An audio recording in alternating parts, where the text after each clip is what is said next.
আজকের আলোচনাটা একটা একটা ব্যক্তিগত অভিজ্ঞতার বিবরণীকে ঘিরে।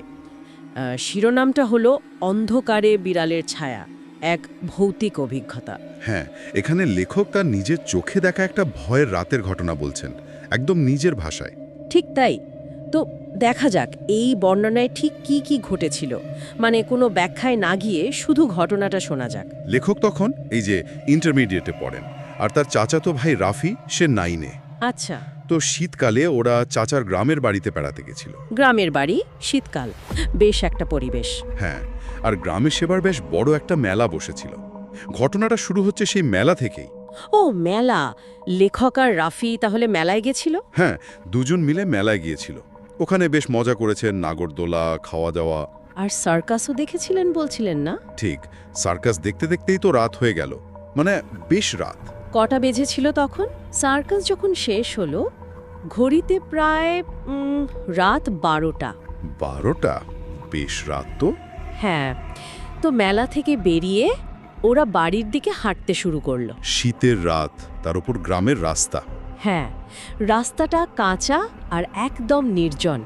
চাঁদের আলো ছিল অবশ্য বেশ ফর্সা। কিন্তু ভয় লাগার মতন পরিস্থিতি। ঠিক তাই, কারণ পথের পাশেই পড়তো একটা শ্মশান ঘাট। হুম। আর একটু এগোলেই একটা পুরনো কবরস্থান। ওহ, শ্মশান আর কবরস্থান, এমনিতেই তো গা ছমছম করে এসব জায়গায়। লেখকের মনেও কিন্তু বেশ ভয় ভয় করছিল, রাফিরও নিশ্চয়ই। এই পরিবেশটাই আসলে ভয়ের অনুভূতিটাকে বাড়িয়ে দেয়। নির্জন রাস্তা, চাঁদের আলো, শীত, আর সাথে শ্মশান, কবরস্থান। ওরা মনে মনে দোয়া দরুদ পড়তে পড়তে হাঁটছিল। শ্মশান ঘাটটা যখন পার হলো, হ্যাঁ, তারপর? ঠিক তারপরে ওরা খেয়াল করলো একটা বিড়াল ওদের পেছন পেছন আসছে, মিশমিশে কালো। কালো বিড়াল? হ্যাঁ, লেখক বলছেন এতটাই কালো যে অন্ধকারে নাকি শুধু চোখ দুটোই জ্বলজ্বল করছিল। আশ্চর্য তো। আর খুব অদ্ভুতভাবে মিউ মিউ করে ডাকছিল। ঠিক শ্মশান ঘাট পার হওয়ার পরেই এমন একটা বিড়াল, এটা একটু অন্যরকম লাগছে। রাফি তো ভয় পেয়ে আবার একটু বিরক্তও হয়েছিল হয়তো। সে রাস্তার ধার থেকে মাটির ঢিল তুলে বিড়ালটার দিকে ছুড়ল। ভয় তাড়ানোর জন্য আর কি। হ্যাঁ, কিন্তু লেখক বলছেন সবচেয়ে অবাক করা ব্যাপার হলো একটা ঢিলও নাকি বিড়ালটার গায়ে লাগেনি। গায়ে লাগেনি? সে কি? না, তখন লেখকের মনে সন্দেহটা আরও দানা বাঁধল। এটা সাধারণ বিড়াল নাও হতে পারে। এটা স্বাভাবিক। ঢিল গায়ে না লাগাটা তো অদ্ভুত। আর ঠিক তার পরপরই বিড়ালটা চোখের পলকে কোথায় যেন মিলিয়ে গেল। উধাও হয়ে গেল। হ্যাঁ, একেবারে ভ্যানিশ। এই ব্যাপারটা তাদের ভয়টাকে নিশ্চয়ই আরও বাড়িয়ে দিয়েছিল। তা তো বটেই, তবে বিড়ালটা চলে যাওয়ায় একটু স্বস্তিও পেল ওরা। যাক, তাহলে ওরা আবার হাঁটতে শুরু করলো। হ্যাঁ, পুরনো কবরস্থানটাও পার হয়ে এলো। বাড়ি আর বেশি দূরে নয়। কিন্তু বাড়ির প্রায় কাছাকাছি এমন সময়ও ওরা আবার সেই বিড়ালটাকে দেখতে পেল। আবার? কোথায়? এবার সামনে, রাস্তার ঠিক মাঝখানে। সামনে? এবার ভয়টা তো আরও বেশি পাওয়ার কথা। লেখকের বুকটা নাকি ধড়াস করে উঠেছিল, কারণ এবার বিড়ালটাকে আগের চেয়ে অনেক বড় দেখাচ্ছিল। বড়? কতটা বড়? লেখক বলছেন এত বড় বিড়াল তিনি জীবনে দেখেননি। অস্বাভাবিক রকম বড়। রাফিও একদম থমকে দাঁড়িয়ে পড়েছিল। একই বিড়ালের আবার আশা, তাও আবার আকারে বড় হয়ে, এটা তো খুবই ভয়ের ব্যাপার। এরপর যা ঘটল লেখকের ভাষায় সেটা ছিল একেবারে অবিশ্বাস্য। কি হলো? বিড়ালটা লাফ দিয়ে রাস্তার পাশের একটা বিশাল শিমুল গাছে তরতর করে উঠে গেল। গাছে উঠে গেল? শুধু তাই নয়, গাছে ওঠার পর সেটার আকৃতি নাকি আরও বাড়তে লাগলো। দেখতে বিশাল আর ভয়ঙ্কর হয়ে উঠল। আরও বড়?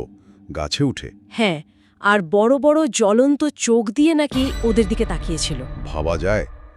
লেখক আর রাফি তখন কি করল? ওরা ভয়ে এতটাই জমে গিয়েছিল যে নড়াচড়া করার বা চিৎকার করার শক্তিও হারিয়ে ফেলেছিল। শুধু মনে মনে সৃষ্টিকর্তাকে ডাকছিল। এই পরিস্থিতিটা সত্যিই ভয়ঙ্কর।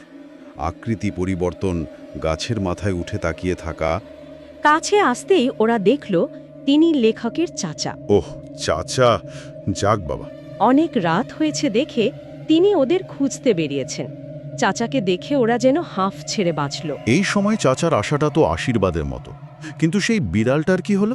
রাফি একটু ধাতস্থ হয়েই চাচাকে ইশারা করে শিমুল গাছটার দিকে দেখালো। চাচা টর্চ ফেললেন। হ্যাঁ, চাচা টর্চ লাইট ফেললেন সেখানে।